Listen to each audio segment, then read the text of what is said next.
Jeep better watch out because this new Forester Wilderness is mighty capable. I'll include a link to the Nate Wade Subaru's website in the description down below. They're providing us with this Forester. Let's get right into it.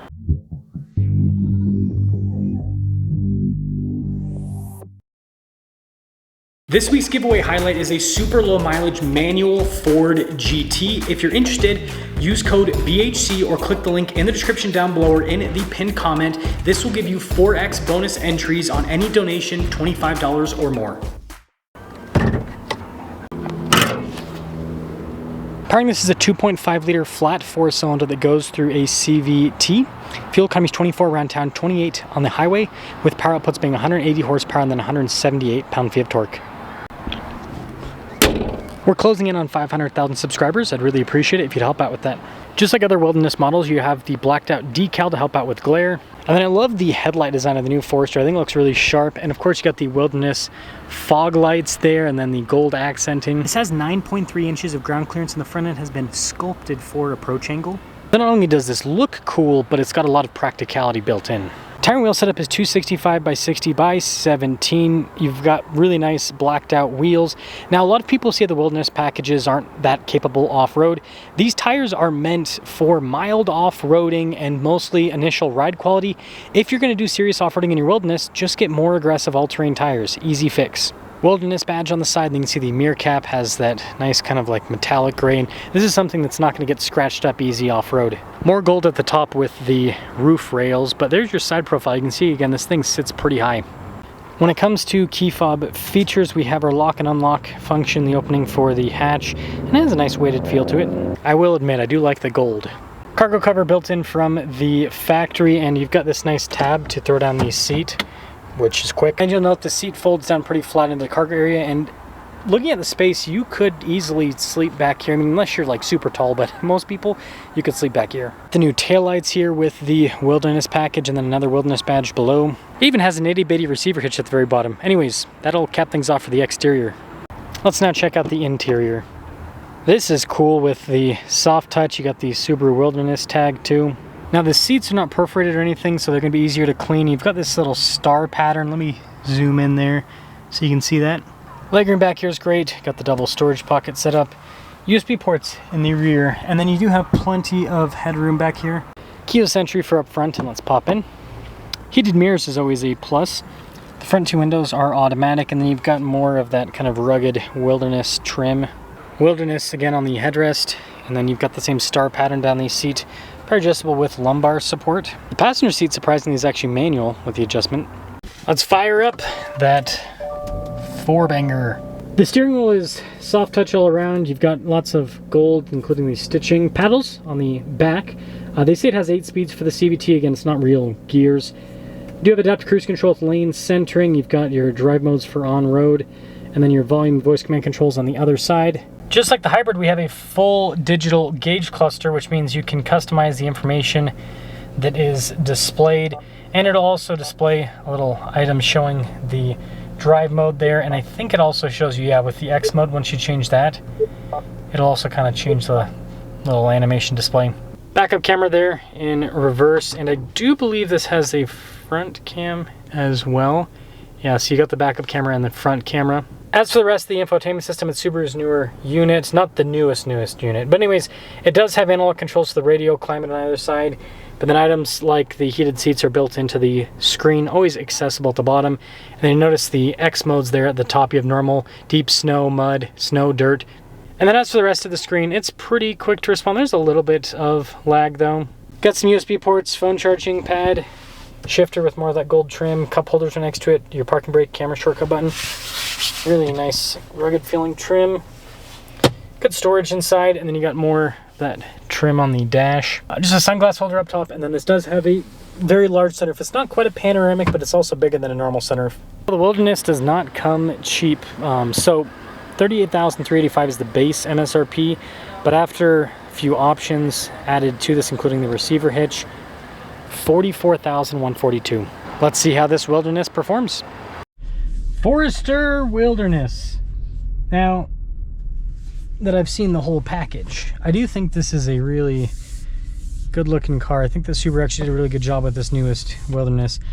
I do got a little bit of beef with the car. little bit of beef. We'll talk about that towards the end. But in normal Subaru fashion, the seats are comfortable. The materials, everything feels nice. That's one thing that I think is kind of underrated about Subaru that a lot of people don't talk about, is just the feel of a lot of the materials. It isn't like, you know, premium soft leather or anything like that. No, but everything just feels kind of like Mazda. It feels nice to touch. Doesn't feel like they cheaped out, you know. Now obviously NA 2.5 liter flat 4-cylinder. It's smooth. It's very smooth with the power delivery, but the downside, it doesn't have a crazy amount of power. That is, yeah, I think a pretty big downside. It's not like the worst thing on the planet, but you know, could use a little bit more. And I've heard that they're apparently going to bring the turbo back to the Forester. Hopefully they do that sooner rather than later, just for the people that are looking for the extra power.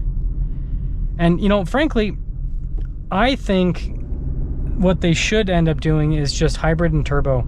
Get rid of the base. Maybe, I mean, you let me know if you disagree with me, but I think that the hybrid has great power, and then having the turbo, and if they're able to do that in a way of, but still keeping the cost, and I think if they do two engines, two powertrain options rather, and you know, that could probably help keep the cost down. Maybe, I don't know. Suspension's incredibly comfortable. That's another thing that I think Subaru is kind of like underrated, that people don't talk about enough, is how comfortable the suspension is. They build this suspension out with the intention of people taking these on more rugged roads, and so it's got really good compression over the bumps. It's very luxe. And the Wilderness kind of ups that a little bit. Now this doesn't have acoustic glass or anything like that, so it's not like uninsulated, but it definitely isn't like the quietest on the planet, but it's not bad. Yeah, again, it's smooth. You just got to sit in the throttle for a while, and that's just kind of Subaru driving, right? You just hold your foot on the gas pedal for a while, and it's, again, it's smooth though, so it's not a big deal. I really like how this drives. So here's my kind of critique of the Wilderness, other than I think they should have the turbo. This is very practical, but Honda has the new Passport. Now the Passport is more expensive. That is true. But you can get an RTL for just a little bit more than this. Now that's not going to have the cool off-road looks, but still, you can get a Passport RTL with a V6 and a 10-speed automatic, not a CVT. The Trail Sport, you can get a base model Trail Sport, excuse me, you can get a base model Trail Sport for not too much more. Now again, it's still more money. But I think with how expensive vehicles have gotten, you know, you got to look at things from a relative perspective. And so I would say that, well, okay, 44 to, let's say, about $50,000. Okay, it's $6,000. That's a bit more than 10%. So that's a decent difference. But, you know, when people are taking 7-year loans out in a car, that's going to change the payment by, I don't know, maybe $100 a month, maybe a little bit more with today's interest rates. Are most people willing to pay $100 more per month to have a V6 and a 10-speed? Maybe, I don't know. So many thoughts on the new Wilderness. I think that it's got some competition, right? There's a lot of competition in this segment, which is good for all of us, because it means that we're going to get better cars in the long run. It means that the automakers are going to have to work harder to earn our business, because they're not the only game in town. And that's what happened with Subaru, right? Subaru is kind of the king of these Japanese off-roaders. Obviously, you know, on the top end you had Toyota with the Land Cruiser and stuff and the 4Runner, but you know, for the unibody crowd it was Subaru. But now there's stuff from Toyota, Honda, Mazda's not really competing too much right now, but either way, competition's good.